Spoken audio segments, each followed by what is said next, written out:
Hello and welcome to this short yet extremely useful self-evaluation tutorial. In this video, you will learn not only how to complete your first self-evaluation, but also why your self-evaluation is helpful to yourself.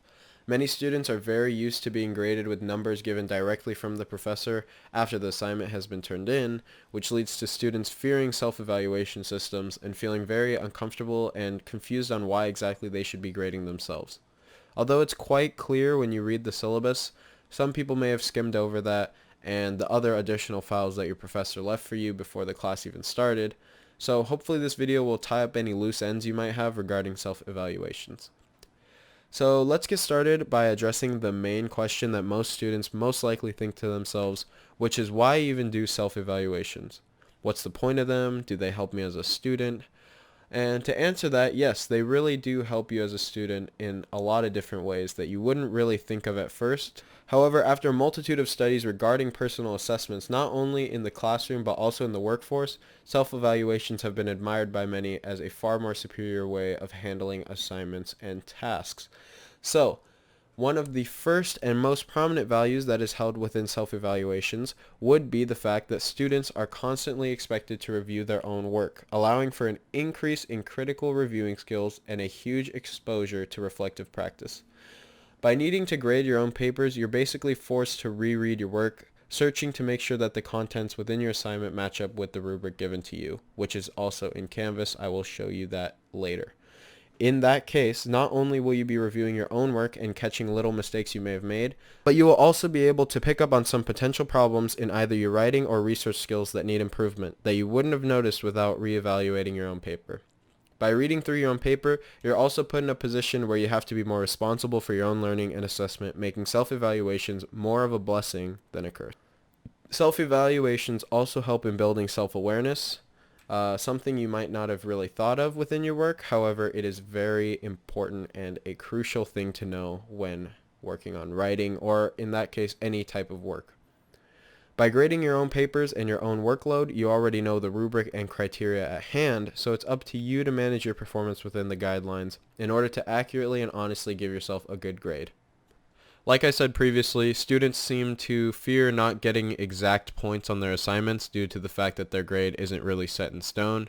And while that's partially not true due to the fact that Canvas quizzes and exams are graded on the spot, allowing you to view your grade once you submit, when it comes to what you are responsible for grading yourself for, which are the journal entries, the stargazing forums, the article forum, and lastly your general participation in the general forum, you must self-assess yourself on all of that, and it shouldn't really be a problem at all knowing that you have the exact rubric with examples of exceptional work at your reach at any time.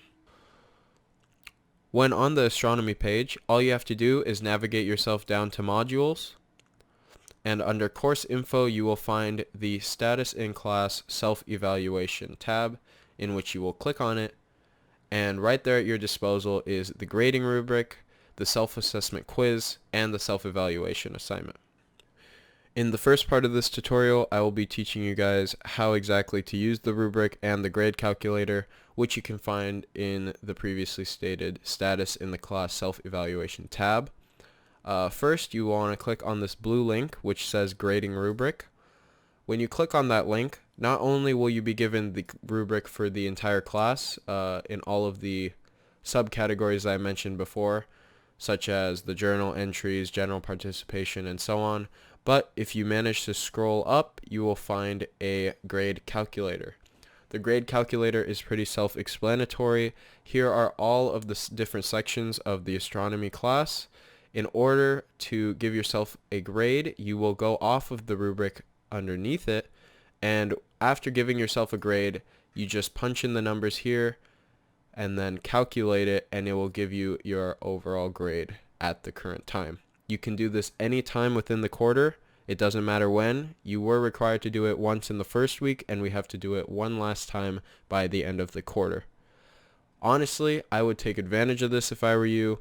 Do it more than once in order to calculate your grade every so often, just to make sure you're on the right track. You don't want to calculate it in the last week and realize that you actually are not even passing the class.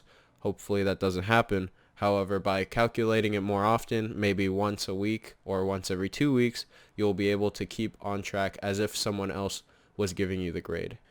When it boils down to actually evaluating yourself, it comes down to two main parts, which is the self-assessment quiz and the self-eval. They are similar yet different at the same time, and I will show you guys exactly how. Let's start with the self-assessment quiz. While doing both of these, you should have your grading rubric out. However, for the sake of only having one screen, I will just show you the quiz. My quiz looks like this because I've already taken it. However, you could take it as many times as you want in order to continuously self-evaluate yourself, but it is mandatory that you had taken it once in the first week and once by the end of the quarter. Out of the 0 to 3 scale that is given in the rubric, you will grade yourself on the different components of the class, being the journals, the general participation, the exams, and so on.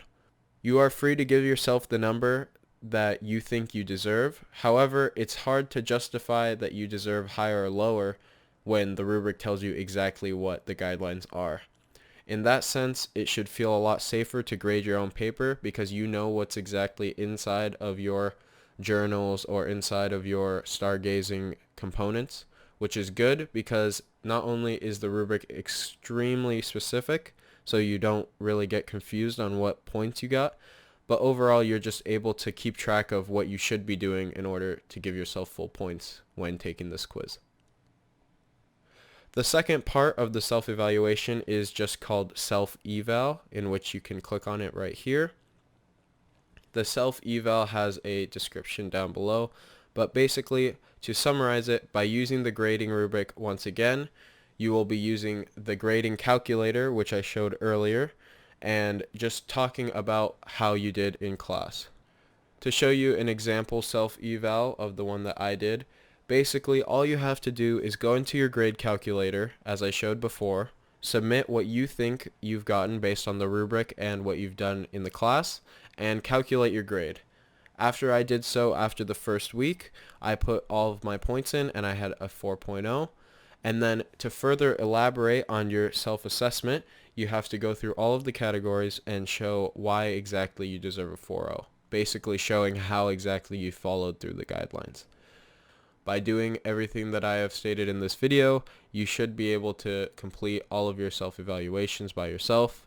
And if you ever need help, you can always just type into the general forums and someone will most likely respond to you.